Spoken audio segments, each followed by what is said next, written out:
कुरुक्षेत्र छोड़ दिया।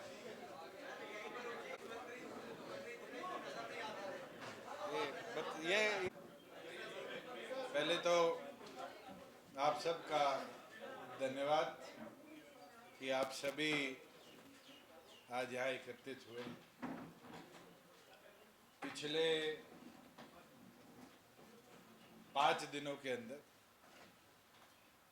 हमारे राष्ट्रीय अध्यक्ष के आदेश अनुसार सरदार निशांत सिंह जी और मेरी जिम्मेवारी लगाई गई कि प्रत्येक लोकसभा के संगठन के पोस्ट होल्डर से चर्चा हो।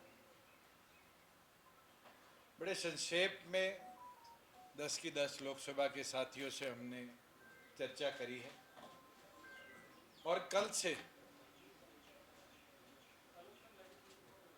19 तारीख से 23 तारीख तक पूरे हरियाणा प्रदेश के प्रत्येक हलके के अंदर भी हलका के पदाधिकारियों के साथ हमारे लगाए प्रभारी और जिला अध्यक्ष बैठकों का दौर कर रहे। और मुझे खुशी है कि सभी साथी पहले से भी ज़्यादा हौसले के अंदर और मजबूती से चुनाव प्रचार में उतरे हैं। जो तैयारी नव संकल्प रैली के माध्यम से हमने प्रदेश भर में करी थी, आज साथियों का जोश और उत्साह वो दर्शाता है कि प्रदेश में जहाँ 2019 के अंदर हम लोकसभा में और विधानसभा में गए, उससे ज़्यादा मजबूत कैडर और उसके ज़्यादा मजबूती के साथ कार्यकर्ता चुनाव में उतर चुके हैं। उसी चीज़ को आगे ले जाते हुए डॉक्टर अजय सिंह चौटाला के जन आक्रोश यात्रा के साथी रहे, नांगल चौधरी से विधायक रहे, राव बहादुर सिंह जी आज जननायक जनता पार्टी में औपचारिक तौर पर शामिल हो रहे हैं। मैं चाहूँगा कि पार्टी के प्रदेश अध्यक्ष उनको पार्टी में शामिल करने का काम करें।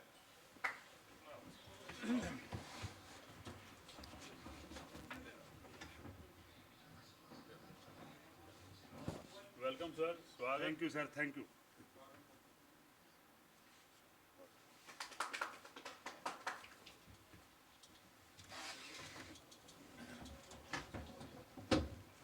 और जिस तरीके से डॉक्टर अजय सिंह चौटाला जी के पूर्व साथी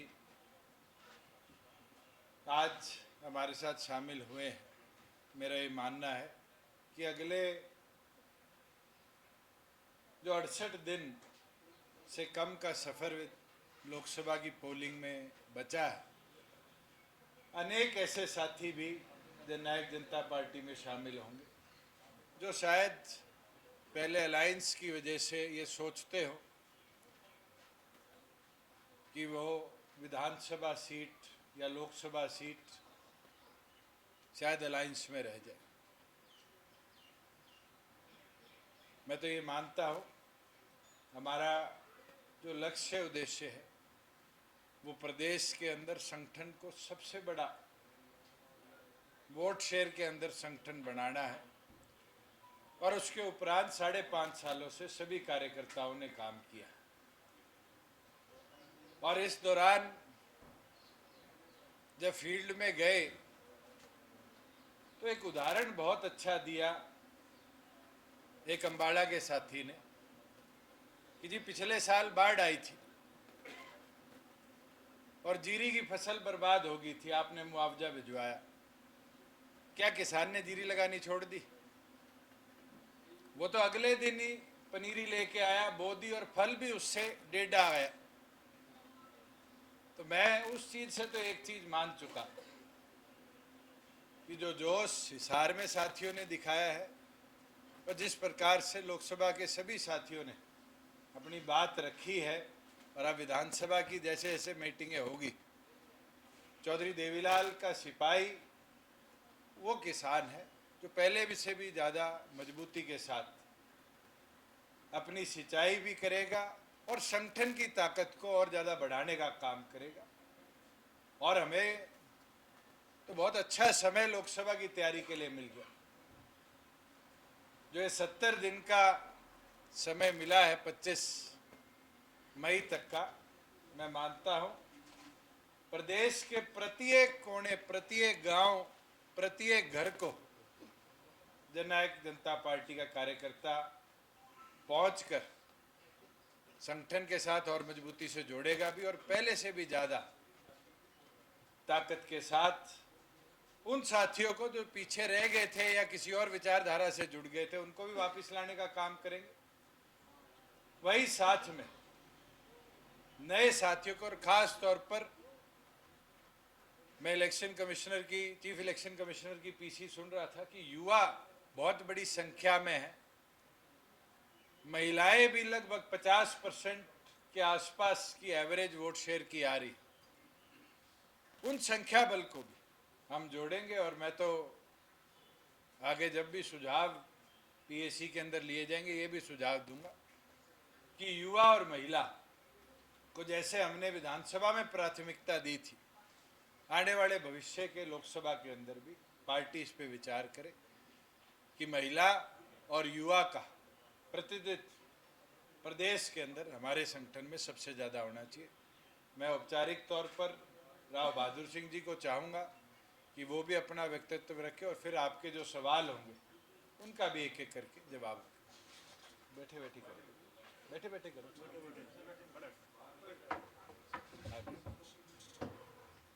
बहुत ही सम्मान के योग हमारे प्रदेश के अध्यक्ष निशान सिंह जी, बहुत ही ये कहूँ कि हमने तो छोटा सा रूप देखा, और जिस प्रकार से हरियाणा प्रदेश में, देश में जिस प्रकार का नाम किया और जिस जोश के साथ में लड़ाई लड़ी, हमारे बहुत ही युवा दुष्यंत चौटाला जी, बहुत ही आदरणीय बांगड़ साहब, शर्मा जी, और सभी हमारी पार्टी के मेरे सीनियर साथियों, और सभी मीडिया से आए सभी मेरे साथियों, आज आपके बीच में, क्योंकि मैं इस परिवार से कोई आज से नहीं, मैं 1996 से लेकर के और बराबर पार्टी के साथ में 14 तक मैंने काम किया, और 14 तक इस दौरान मेरा एक छोटा सा रूप था, और उसको लेकर के मैं पार्टी में आया। जिस प्रकार का पार्टी ने, चौधरी देवलाल की पार्टी ने, और मैं ये कहूँ कि आज अजय सिंह चौटाला उन्होंने और पूरे परिवार ने जिस प्रकार का मेरा कद बढ़ाने का काम किया, मैं ये भी बताना चाहता हूँ कि मैं अपने आप में कोई राजनीतिक परिवार से नहीं था, कोई बड़े परिवार से नहीं था, मैं एक छोटे से परिवार से पैदा होकर के जिस प्रकार से मैंने पार्टी की सेवा की, और उसका जिस प्रकार से पार्टी ने मुझे मान सम्मान देने का काम किया, और जिस प्रकार से पार्टी ने मुझे 2009 में अपनी सिंबल देकर के, और जिस प्रकार से मुझे नई कांसी चुनसी आपकी नांगड़ चौधरी नई बनी थी, उसमें टिकट दी, और पार्टी ने सारे परिवार ने लग करके और मेरे को बड़े भारी मतों से जिताने का काम किया, और पार्टी की जिस प्रकार से मैंने सेवा की, बल्कि परिस्थितियां ऐसी थी 14 में, क्योंकि हमारे सीरियस नेता कहीं न कहीं केस की वजह से प्रताड़ित थे, लेकिन मैं धन्यवाद करूंगा दुष्यंत जी का और दिग्विजय सिंह का, जिन्होंने जिस प्रकार से मैंने 14 में पार्लियामेंट का चुनाव लड़ा, और पार्लियामेंट का चुनाव मैंने लड़ा अपना चुनाव मान करके, इन्होंने जिस प्रकार से चुनाव लड़ाने का काम किया, मैं इनका धन्यवाद करता हूं। बल्कि हिसार में ये चुनाव लड़ रहे थे, और मैं भिवानी दादरी महेंद्रगढ़ से चुनाव लड़ रहा था, बल्कि जब कोई वर्कर आता था तो ये अपने आप में दुष्यंत जी एक बात कहते थे, आप अपनी भिवानी देखने का काम करें, और बिल्कुल ठीक बात है कि ये जिस प्रकार से 14 की आंधी थी, मोदी जी की आंधी थी, उसमें बल्कि बड़े बड़े पेड़ गिर गए थे, और फिर भी हमने अपनी पार्टी का वजूद रखने का काम किया। दुष्यंत जी भी कम ही वोटों से हारे थे, और मैं भी सिर्फ 46,000 वोटों से हारा था। मैं ये कहूं कि मेरी कोई उसमें ताकत थी, परिवार की ताकत थी, ये नौजवान साथी जिस प्रकार से मेरा सहयोग दिया, और मुझे मैं ये कहूं कि चौधरी बंसीलाल की पोती सुरती चौधरी बहुत बड़े परिवार से थी, राजनीतिक परिवार से थी, लेकिन वो तीसरे नंबर पर रही और मैं दूसरे नंबर पर रह करके कहीं की मामूली सा अंतर से 46,000 वोटों से हारने का मैंने काम किया। लेकिन इनका प्यार मेरे साथ में रहा और प्यार चलते चलते हमारा कोई कसूर नहीं, कहीं न कहीं पूरे परिवार से प्यार था, लेकिन परिस्थितियां बदल गई और उसकी वजह से शायद परिवार में वो तो अपने आप में यही बता सकते हैं, लेकिन परिस्थिति आई उसकी वजह से हम परिवार को किसी प्रकार से छोड़ना नहीं चाहते थे। पिछले चुनाव में भी मैं अपने आप में चाहता था कि मैं पार्लियामेंट का चुनाव लड़ूं, लेकिन परिस्थितियां क्या रही उसकी वजह से मुझे टिकट नहीं मिला और उसकी वजह से मुझे भी थोड़ा सा फील हुआ, क्योंकि हरियाणा प्रदेश में अगर एक व्यक्ति ऐसा था जिसने 46,000 मत से पराजित हुआ था और थोड़ा सा मुझे महसूस हुआ उसको लेकर के, मैं चला तो गया कांग्रेस पार्टी में, लेकिन कहीं न कहीं मुझे बात सदा आखती थी और मैं पार्टी में कांग्रेस में भी रह करके जिस प्रकार से मैंने पार्टी कांग्रेस को भी पूरी 6-7 साल से उनको उनकी सेवा करने का काम किया। मैं यहाँ भी मेरी आदत थी, जब भी कोई प्रोग्राम होता था उसमें पार्टी की और चाहे आज इस परिवार की मैं सेवा करने का काम यहाँ भी किया और वहां भी जाकर के सच्चे मन से हमने कांग्रेस में सेवा करने का काम किया। हमने बड़ी बड़ी रैलियां भी करवाई, उनका एक मन से सच्चे मन से हमने सहयोग करने का काम किया।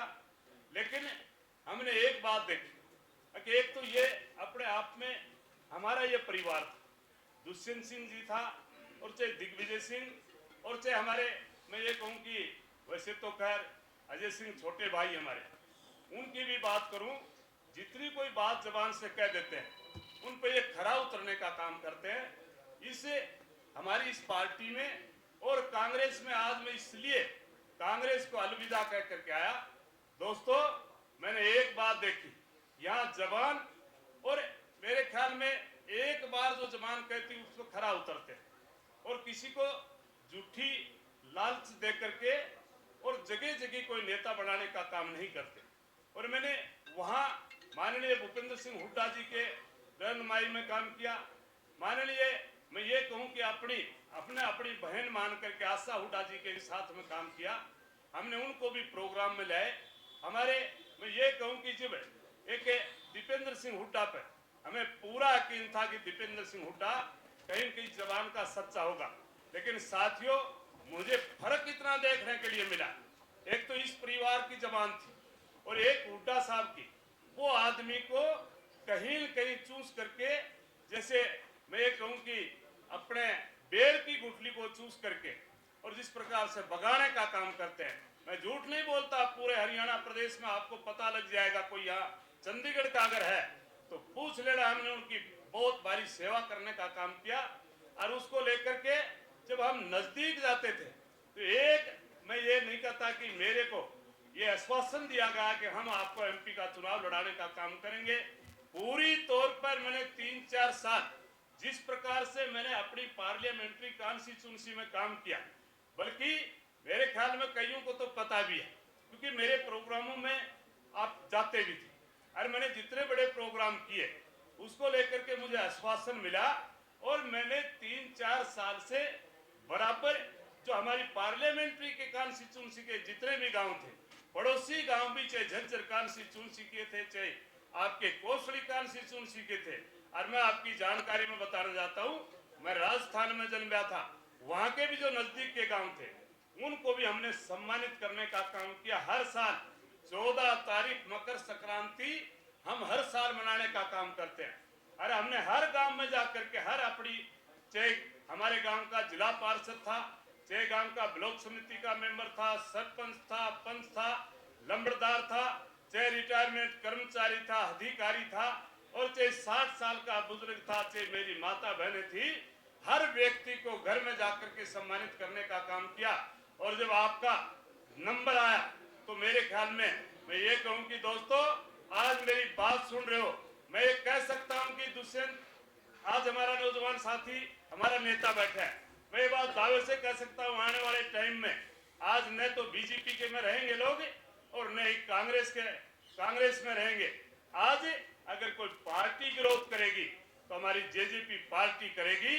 आप यकीन रखना, आज दीपेंद्र सिंह हुड्डा ने एक कांस्टिट्यूंसी में 10-10 एमएलए बनाने का काम कर रखा है। और जब मेरे जैसे आदमी के साथ में इतना बड़ा धोखा कर सकते हैं, जिनको हमने अपनी उसकी माँ को अपनी बहन मानी, और जब बहन बन जाए तो मेरे ख्याल में दीपेंद्र भी भांजो बन गो तो। लेकिन जब मेरे जैसे व्यक्ति के साथ में धोखा कर सकते हैं, तो मैं यहाँ के हरियाणा प्रदेश वासियों से एक ही बात करना चाहता हूँ, किसी बहकावे में मत नहीं आना और इस परिवार से बच करके रहना। परिवार अगर असली है तो हमारे चौधरी देवीलाल का परिवार है। इसके साथ में दोस्तों जुड़ करके और तरक्की का रास्ता निकालने का काम करना। जो इस स्कूल में पढ़ करके गए, मैं कह सकता हूं कि हमारे महेंद्रगढ़ में भी, मैं ज्यादा हरियाणा प्रदेश की बात नहीं जानता, लेकिन मैं महेंद्रगढ़ की भी बात करूं तो हमारे इलाके में जितने भी एमएलए बनाए, एमपी बनाए, राज्यसभा के मेंबर बनाए, एचपीसी के मेंबर बनाई और चाहे कर्मचारी सेल का कोई बनाने का काम किया तो वो चौधरी देवीलाल के परिवार ने किया। ऐसे ऐसे लोगों को बनाने का काम किया जो अपने आप में राजनीतिक में भी सोच नहीं सकते थे। भाई सबसे बड़ी बात मैं अपने बारे में कह सकता हूँ, मेरे जैसे व्यक्ति को जब ये एमएलए बना सकते हैं, एमपी बना सकते हैं, तो नौजवान साथियों मेरी बात कोई सुनता हो तो मैं तो यही कहूंगा कि इस परिवार से जुड़ करके, दुष्यंत से जुड़ करके और एक अगली राजनीति का नया रास्ता निकालने का आप काम करना, यही मैं आपसे प्रार्थना करता हूं।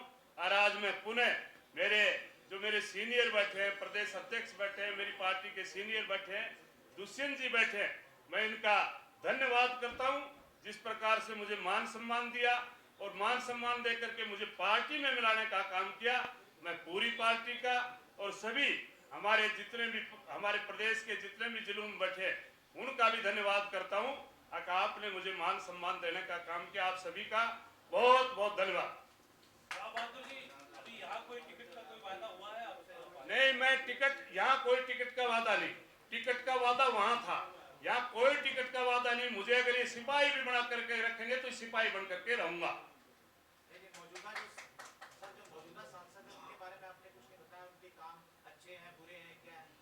मौजूदा सांसद जिस प्रकार से मोदी जी जिनको अपने आप में बीच में लेकर के आया था, हमारे मौजूदा सांसद ने काम कुछ नहीं किया, एक भी काम नहीं किया, मिलने के लिए भी लोगों के बीच में नहीं रहा।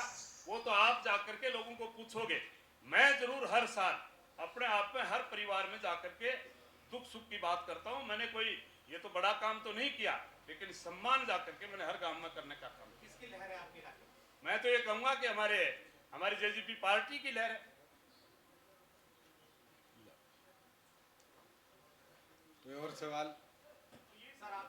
राव साहब, ये हुड्डा साहब ने किया हुआ था कि आप टिकट अभी तक तो टिकट आई नहीं है, तो क्या आपको पहले आभास हो गया कि आपकी छुट्टी कर रहे हैं? शायद जब कोई किसी अदालत में जाते हैं तो पहले मेरे ख्याल में पता लग जाता है तेरा वकील कितनी सपोर्ट कर रहा है। तो मुझे इस बात का अंदेशा हो गया था कि मेरा वकील बिल्कुल कहीं न कहीं बिकाऊ होकर के और मेरे को छोड़ गया और किसी और का साथ दे रहा है। तो जो आप ये कह रहे हैं ये सिर्फ माँ बाप के अकेली है या पूरा प्रदेश में ऐसा ही होगा, जिस तरह मेरे साथ हुआ वैसा ही सबके साथ होगा, इसलिए सचेत रहने का काम।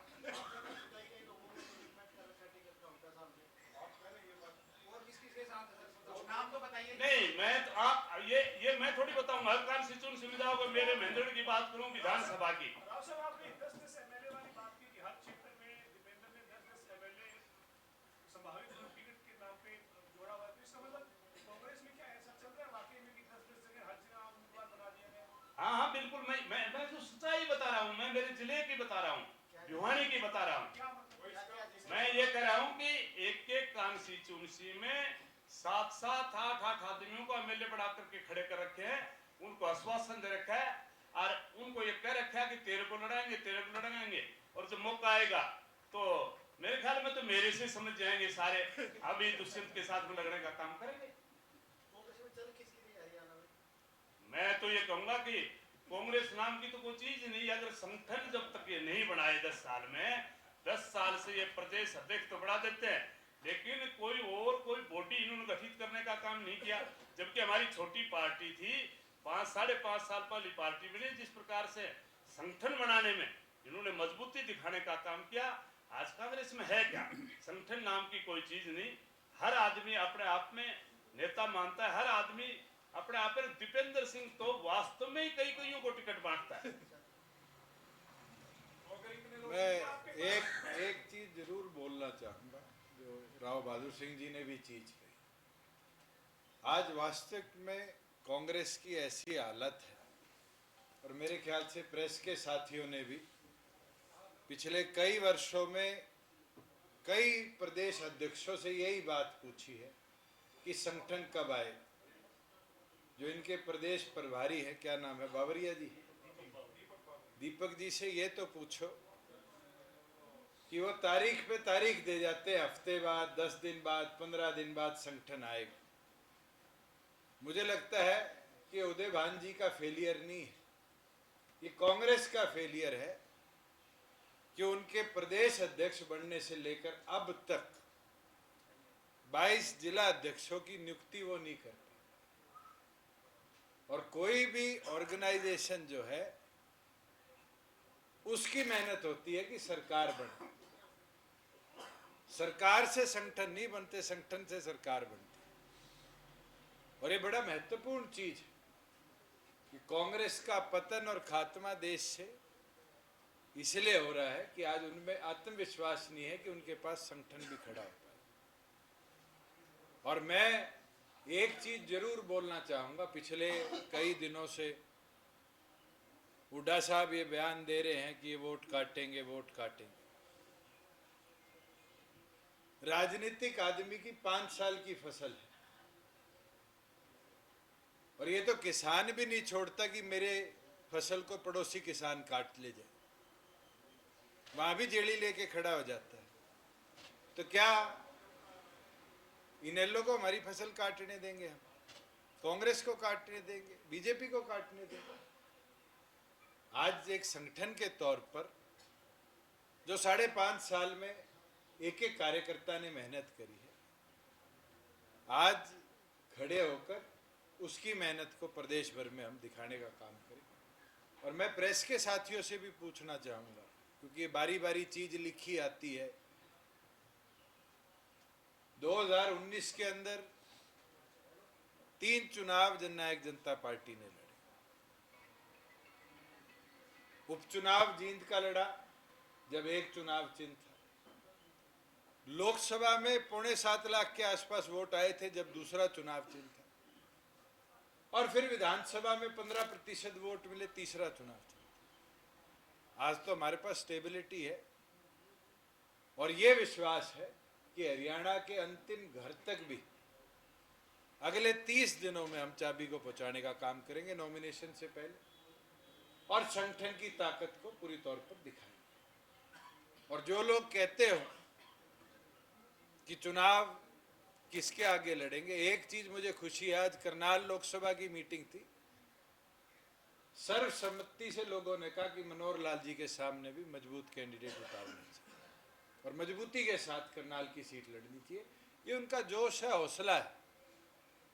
और हमें भी खुशी है कि 10 की 10 सीटों में एक साथी ऐसा नहीं मिला जिसने ये कहा हो कि मैदान छोड़ दे। सबकी ये सोच थी कि अगर मैदान छोड़ दिया तो 90 दिन में दोबारा साथी वापस नहीं आएंगे। मजबूती के साथ इस ताकत को, लड़ाई को आगे ले जाने का काम करो। और मुझे लगता है कि आज राव बहादुर सिंह जी के साथ आने से हमें एक ताकत मिली है, और अब ये दौर अगले 2 महीनों के अंदर प्रदेश भर में चलाएंगे। जहाँ कोई साथी पीछे बिछड़ा हो या रह गया हो उसको भी लाने का काम करेंगे, और नए साथियों को भी जोड़ेंगे।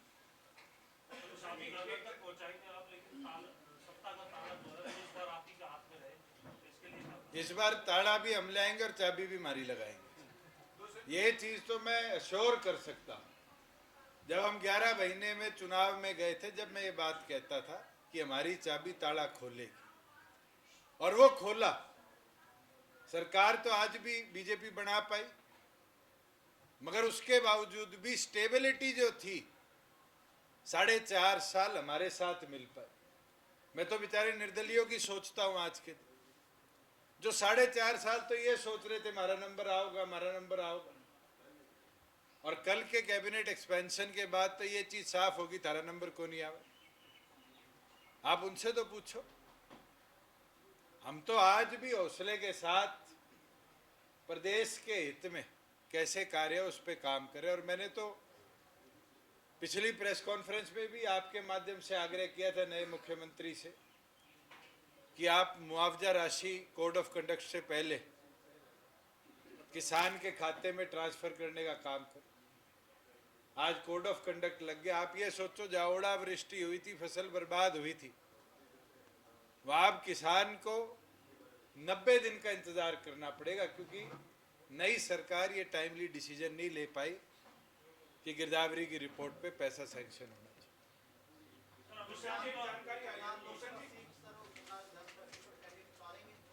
देखिए, हल्का वाइज बैठकों के लिए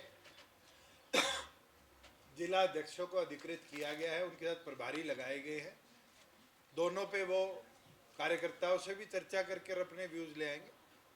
मगर जो जिला और राष्ट्रीय और प्रदेश कार्यकारिणी के सदस्य बुलाए हुए थे हमने, उनका विचार यही है कि हमें प्रदेश के सारे चुनाव ये फैसला जो हमारी 10 लोकसभा की सीटों की रिपोर्ट है, सरदार निशांत सिंह जी को अधिकृत हमने किया है कि पीएससी को दे दे। पार्लियामेंट्री बोर्ड जो फाइनल करेगा उस अनुसार फिर पार्टी के आगे।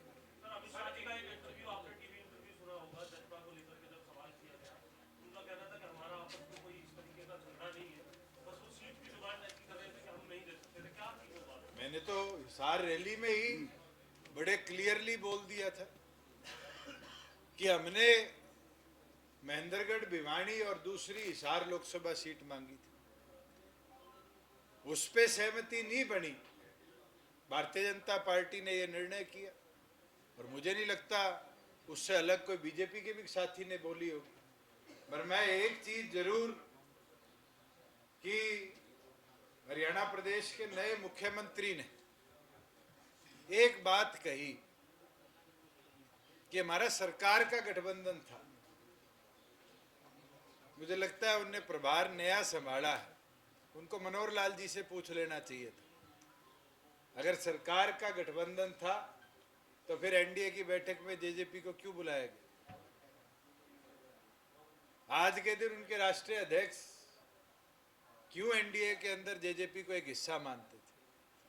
और हमने तो पहले दिन ये निर्णय कर लिया था 12 तारीख को ही कि जननायक जनता पार्टी नई गवर्नमेंट के फॉर्मेशन का हिस्सा नहीं बनेगी, एनडीए का हिस्सा नहीं रहेगी। एक ये चर्चा आई है सर कि आपसे इस्तीफा देने के लिए कहा गया था, लेकिन आपने मना कर दिया, उसके बाद फिर सरकार ने चर्चाएं तो पता नहीं क्या क्या आएंगी और क्या क्या रही होंगी और क्या क्या आगे बनाई जाएंगी। मैं एक चीज आपको स्पष्ट कह देता हूं कि हरियाणा गवर्नमेंट का नेतृत्व मनोहर लाल जी कर रहे थे। जब चीफ मिनिस्टर रिजाइन कर देता है तो काउंसिल ऑफ मिनिस्टर के रेजिग्नेशन ऑटोमेटिकली हो जाते हैं। जैसे ही मनोहर लाल जी ने रिजाइन किया, मैंने उसी समय अपना ऑफिस हो, अपना स्टाफ हो, सारा रिलीव कर दिया था। मुझे कोई लालच नहीं था कि हम बैठे रहे या उस सरकार के चिपके रहे, उस कुर्सी के बैठे रहे। 1 मिनट भी नहीं लगाया था, और आप सभी साथी दिल्ली थे। और ना आज शौक, अगर कार्यकर्ता मेहनत करेंगे तो हम इससे बड़े नंबर्स के साथ आएंगे, इससे बड़ी पावर के साथ आएंगे। तो कार्यकर्ताओं की मेहनत पर है। 4.5 साल अगर हमने काम किया तो हरियाणा के हित में काम किया। आज मैं मांग करता हूं, पहले तो मांग भी कोई करने वाला नहीं था। आज किसान की सरसों आ चुकी है मंडी के अंदर। आज नई सरकार से ये निर्णय नहीं हो पाया कि उसको एमएसपी पर खरीदेंगे या भावांतर पर खरीदेंगे। आज मंडी के अंदर परचेज वेयर हाउसिंग करेगी, फूड सिविल सप्लाईज करेगी, या एफएड करेगी, या एफसीआई करेगी। डिपार्टमेंट एलोकेशन में कितना समय लग रहा है। आज मुझे तो पीड़ा होती है देखते हुए कि हमारा जो किसान है वो बेचारा मंडी के अंदर जाएगा भी तो उसको एश्योरेंस नहीं है कि भावांतर भरपाई में 600 रुपये मिलेंगे या 600 नहीं मिलेंगे, एमएसपी मिलेगी, एमएसपी नहीं मिलेगी। 4.5 साल में हरियाणा प्रदेश के फार्मर को कभी ये चिंता करने की जरूरत नहीं हुई। 4.5 साल हमने प्राथमिकता के तौर पर किसान को समृद्ध बनाया, ताकत दी, और आज खुशी के साथ कहता हूँ 1 लाख करोड़ रुपया जो कोई नहीं कर पाया किसान के खाते में डीबीटी कर दिए थे। और मैं तो चाहूँगा नायब सैनी जी से, मंत्रालय आज के दिन तो क्योंकि किसी को डिवाइड वर्क हुआ ही नहीं उनके पास है, कि आप चंडीगढ़ बैठिए, किसान के बारे में इस पे निर्णय लीजिए। ये हरियाणा भ्रमण से ज़्यादा जरूरी प्रिक्योरमेंट है, और प्रिक्योरमेंट अगर नहीं ढंग से होती तो आप कृषि वर्ग को अंधकार में डालने का काम। नई कैबिनेट को कैसे देखते हैं आप? मंत्री बनाए गए, कल 8 मंत्री। अभी तो परफॉर्मेंस का टाइम ही नहीं है, कोड ऑफ कंडक्ट लगा हुआ है, कोई निर्णय नहीं लिए जा रहे, और निर्णय लेने का टाइम आएगा विधानसभा के चुनाव आ जाएंगे। इस शॉर्ट स्पैन में किसी को रेट करना मुझे लगता है हमारे लिए बहुत जल्दबाजी हो। सर, आप एनडीए का पार्ट अभी भी हैं या नहीं है? और नहीं, मैंने तो पहले दिन बड़ा क्लियर कर दिया था कि हम नई गवर्नमेंट फॉर्मेशन का पार्ट नहीं है और हम एनडीए का पार्ट नहीं है। अनिल भी जिस तरीके से मंत्रिमंडल से जो है वो नाराज है, अपने मंत्रिमंडल में भी शामिल नहीं किया गया, किस तरीके से देखते हैं, क्या भविष्य जो है वो आप देखते हैं? क्या हमारे साथ सीनियर कैबिनेट के साथी रहे हैं, उनका अनुभव बड़ा अच्छा रहा। मेरे तो साथ में बैठा भी करते थे विधानसभा में। अब बीजेपी ने क्यों ये निर्णय लिया है इसके ऊपर तो भारतीय जनता पार्टी करे। मैं तो मानता हूं कि हमारे साथ साथ एक अनुभवी मंत्री को भी ओहदे से हटना पड़ा। उसका नुकसान होगा आपको लगता है? धरातल भारतीय जनता पार्टी आंकलन करे। हमारे संगठन के किसी साथी का मंत्रालय गया है और उसको नुकसान होगा, इस पे तो मैं जवाब दे सकता हूँ। एक सवाल था सर, अभी आप 3-4 दिन पहले संत कुटीर गए थे, आपने मुलाकात भी की। आप शायद उस दिन प्रेस कॉन्फ्रेंस में नहीं थे, मैं दोबारा रिएट्रेट कर देता हूँ। मेरी उम्र 35 साल है, मनोहर लाल जी 70 साल के थे। हम 4.5 साल बिना कोई कागज फेंके, उल्ट सिट बोले, बड़ा अच्छे तरीके से प्रदेश की सरकार को हमने चलाया है। कभी लड़ाई झगड़ा नहीं हो, और ये हमारे संस्कार हैं। शायद आपके भी घर में सिखाए हो बड़ों ने कि अगर रिश्ते अच्छे रहे तो किसी का धन्यवाद करना, आभार करना जरूरी होता है। मैं तो सिर्फ संस्कारी तौर पर उनका थैंक यू बोल के आया था, और मुझे लगता है कि उनका जो अनुभव मेरे साथ रहा है, मेरा उनके साथ रहा है, एक दूसरे से हमने बहुत कुछ सीखा। आपने एक बयान भी दिया था पहले, आपने रैली में एक बयान भी दिया था, घात गई कूटा भी पाट लेगी। तो देसी कहावत है, मेरी माँ ने मेरे को सुबह सुबह बोली कि तू तो हट ही रहा था, कईयों को हटा ले गया। और आज मैं रिजल्ट देखता हूँ, हम तो 1 2 3 थे, तीनों ही हट गए। कोई इसमें संशय मतभेद तो है ही नहीं कि मैं अगर सरकार से अलग हुआ या गया तो मेरे साथ मनोहर लाल जी भी गए, विद साहब भी गए, और तो और नीचे बेचारे सारे एमओएस भी गए। देखिए, संगठन की कार्रवाई जो भी होनी है संगठनिक तौर पर होगी। नाराजगी तो कईयों की होती है, कई वापिस भी आ जाते हैं। 5 रह गए थे, 2 आ गए, 3 रह गए, 3 में से कोई एक आधा और आ जाएगा, एक आधा चला जाएगा। ये तो राजनीतिक तौर पे आज से 2 महीने पहले मैंने विधानसभा में कह दिया था कि मौसम आ गया, अब कई आएंगे कई जाएंगे। और उनकी मंत्री की आस तो पूरी नहीं हुई ना। चलो आप दिलवा दो शपथ। सर, ये राव बहादुर सिंह ने कहा कि दीपेंद्र जी कई जगह एमएलए बनाते हैं, वो टिकट नहीं मिलती। आपके संपर्क में कुछ और लोग भी हैं पार्टी? नहीं, बहुत ऐसे लोग हैं जो शायद इस संशय में हमारे साथ पीछे नहीं आए कि अलायंस में उनकी विधानसभाएं भारतीय जनता पार्टी के पास जा सकती है। और अब वो लोग भी स्वराज है, वो लोग भी अपनी इच्छा जाहिर कर रहे हैं। हम तो आज से ही लोकसभा के चुनाव को विधानसभा का ट्रेलर मान के चलेंगे। जैसे बोर्ड एग्जाम आते हैं तो हर स्कूल प्री बोर्ड करवाता है, मॉक एग्जाम लेता है, उसी प्रकार से मुझे लगता है कि विधानसभा के चुनाव का ट्रेलर ही लोकसभा का देखो संगठन निर्णय करेगा। मैं तो आपके सामने एक चीज कह सकता हूं कि हमारे 3 जिले हैं, 9 विधानसभाएं हैं, 3 भिवानी की, 2 दादरी की और 4 महेंद्रगढ़ की। राव बहादुर सिंह जी ने चुनाव भी लड़ा है, 2.5 लाख से ऊपर वोट भी लिए हैं।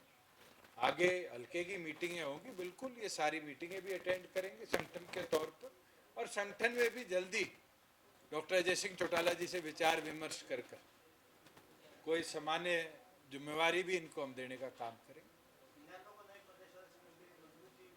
बधाई हो, कौशल निगम की पहली भर्ती होगी।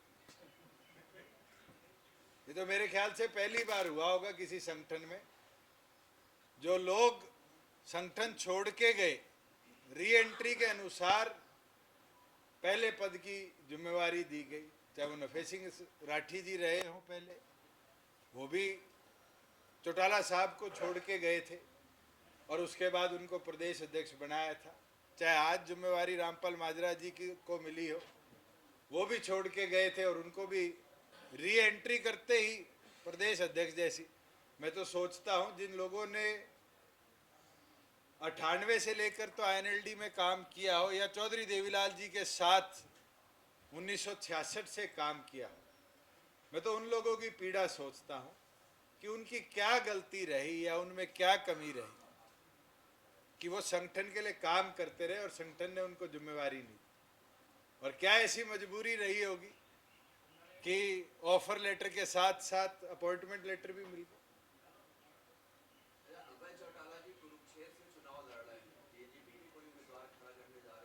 पार्टी निर्णय करेगी, ये तो जिस जैसे ही निर्णय होगा, 1 पे लड़ना है, 5 पे लड़ना, नहीं लड़ना, 10 पे लड़ना है, तो उसके उपरांत ही कैंडिडेट्स और कैंडिडेट्स की लिस्ट भी आपको होली के बाद तक डिस्कस करके हम बता सकते हैं। Thank you ji.